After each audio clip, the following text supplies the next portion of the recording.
First 30 வந்து an average age group of people below 30. பொருள் வாங்கணும் அப்படின்ற டிசிஷன் எடுக்கிறது youngsters using the mobile phone, they have a much better knowledge and they are able to change the world. So it is only average age group, average age. Second group வந்து a team strength of less than 30. பெரிய கம்பெனிலாம் doomed, இனிமேல் அவங்க கடை சாத்திட்டு போயிட வேண்டியதுதான். ஒரு ஆர்டிஃபிஷியல் இன்டெலிஜென்ஸ் டூல் வந்து ஒரு உங்களுக்கு 100 பேரோட வேலை செய்ய போகுது. ரொம்ப ஃபாஸ்ட்டாக இன்றைக்கி வந்து ஒர்க் லைஃப் பேலன்ஸ் கேட்காது, அப்புறம் வீக்கெண்டு லாங் ஹாலிடே கேட்காது, அப்புறம் சேல்ரி ஹைக்கு கேட்காது, ஒன்றும் பண்ணாமல் அது மட்டும் வேலை செஞ்சுட்டே இருக்கும். இந்த மாதிரி வேலை செய்கிறதுனால யாரும் ஹியூமன் பீயிங் கிட்ட போகாமல் இந்த நிறையா tools are going to make a difference. அதான் நெக்ஸ்ட் 30. மூணாவது 30 ரொம்ப முக்கியமான 30.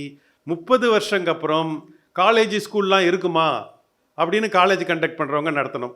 இந்த அரசியல் டெமோக்ரஸி இன் திஸ் கண்ட்ரியில் இருக்குமா அப்படின்னு அரசியல் நடத்துகிறவங்களாம் கேட்கணும். இந்த சலூன் இண்டஸ்ட்ரிக்கு வேலை இருக்குதா அப்படின்னு இந்த சலூன் இண்டஸ்ட்ரி நடத்த நான் கேட்கணும். எல்லாமே இந்த உலகம் பார்டர் உடைய போதா, இதெல்லாம் வந்து இன்றைக்கி வந்து இன்னும் அடுத்த 30 வருஷத்தில் எப்படி உங்கள் இண்டஸ்ட்ரி இருக்க போகுது, இதுதான் next 30, which is what I call it as 30-30-30.